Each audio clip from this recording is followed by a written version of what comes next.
Hey guys, what's up? Me and Jay here. Today we're going to Yo, be talking about why price alone isn't reliable and how we understand OTP or order flow, time, and price. So when we say price without time is incomplete, what do we mean? Well, guys, when you look at your chart or any graphs, any sort of graph, a lot of them have, well, all of them have both an x-axis and a y-axis. So the chart we look at is both time and price. That's how we understand the movement of the chart. So time is the independent variable, while price is a dependent variable. Time is made out of different time fractals or cycles, as well as time frames. Each of them are supposed to have their own cycles. You can't treat them the same. You have to look at them in different lenses, and your strategy has to understand them in different ways.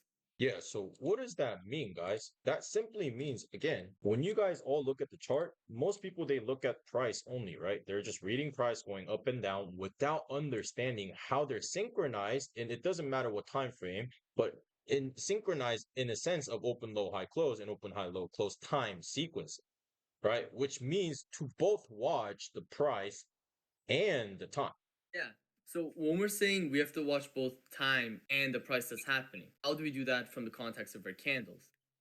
Well, guys, many of our time fractals and the candles that they are just time containers. Not only price containers, but also time containers. So, time fractals are the containers of time frame, and time frame are the visualization of time fractal. What does this mean? Because that's a lot to take in. Basically, time fractals are used to understand candle sequence and the context of where we are within time. While the time frame is just meant to visualize that price movement. I might be asking, well, what specific time fractals do we use? Well, our fractals are based off of standard fractalization of time. And we use that to understand candle sequence. So Jay has a chart right now. You want to show that, Jay? Yeah, so to give you guys a simple explanation here, right? What does this mean, right? Whatever you guys are seeing in the candlestick, meaning on a time frame, is just the visualization of this time fractal. And you guys can see each time fractal, which in this case is a 6-hour fractal, this is where the daily opens. You guys can see daily open, right? And then what do we get? Open, low, and low gets put in on the third fractal, right? Open, low, and then we put in the high, and again, we precisely close. And you guys can see this exact precise move is 6-hour. This exact move going down and stopping is precisely 6-hour. And again, this first move starting the day is precisely 6-hour. And again, now we're at the last portion of the day, pulling back for a close for precisely for the 6-hour. And then again, new daily cycle will start, right? So this is what it means to understand what the difference between a time frame and what a time fractal is. Yeah, so not every candle is equal in the sense of time. So what do we mean by that? If price is where it was in the first six and it returns to that price in the third six, we don't treat those two the same.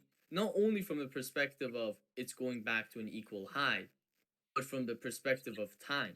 Because the first six and the third six have different sequences are within different sequences in themselves. Yeah, different So sequences, different function. different functions, yeah. So based on the candle sequence of the daily, whatever we use, we can expect price to expand, to chop, or manipulate based on which 6-hour candle it's in. And And once the once the time is time is right, we right, can you can expect expect the the price to price to deliver. deliver. And the And the example of example this of is this the is third the third six, sig, in which in which price price finally finally delivered. delivered. Now, if you Now, if don't you think don't this think this works, or works, kind you of don't really understand what we're talking about, this is already the stuff you use within your sessions, within your weekly opens, daily lows, etc. These are all based on time.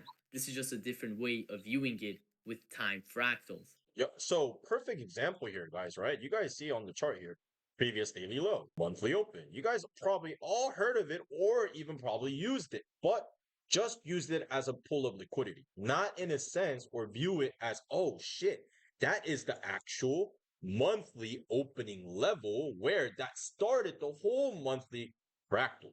So isn't that sound like it's a very important level to watch, right? Just think about it in your head.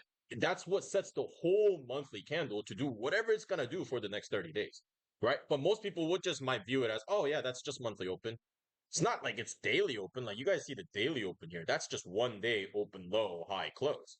But imagine a monthly, right? That's where we started this whole month. You guys see the price action, right? That's what set off this whole chain in motion. And we took that out and reclaiming or about to reclaim it or whatever, right? In this example. So isn't this a key point of interest that we should be watching in this time, since it's a key time-based level, right? Also, all these first 6, second 6, third 6, these are all, it's just like your sessions, right? But it's for your crypto fract, which is your 6-hour fractals instead of using 4-hour candle. We use 6-hour candles to show your open of the day, quite literally. And you guys can see the open lasts exactly 6 hours before it changes behavior. And then again, before it changes behavior, again, it changes behavior by this exact fractal. And if you guys can't look at it for yourself, right? And if you guys can see all the third 90s highlighted, those are your main portion that I trade personally out of the third 6-hour candle, but just visualize it for yourself, guys, right? If you can time this, understand this point of time, you're catching meaty moves that I'm showing you guys on my YouTube all the time, right? And this is how I exactly do it, of course, using different stuff. But if you guys want to learn more about that, you guys can join my Discord. So if you guys have any questions, you can ask in the comments or join the group. And Yep. So yeah, if you guys have any, learn something new. question, like you said, you guys can drop it in the comment and just let me know, or you guys can join. And we have the free section too, so anybody can join and ask questions and also provide value in there also for the free section. So you guys are more than welcome to join.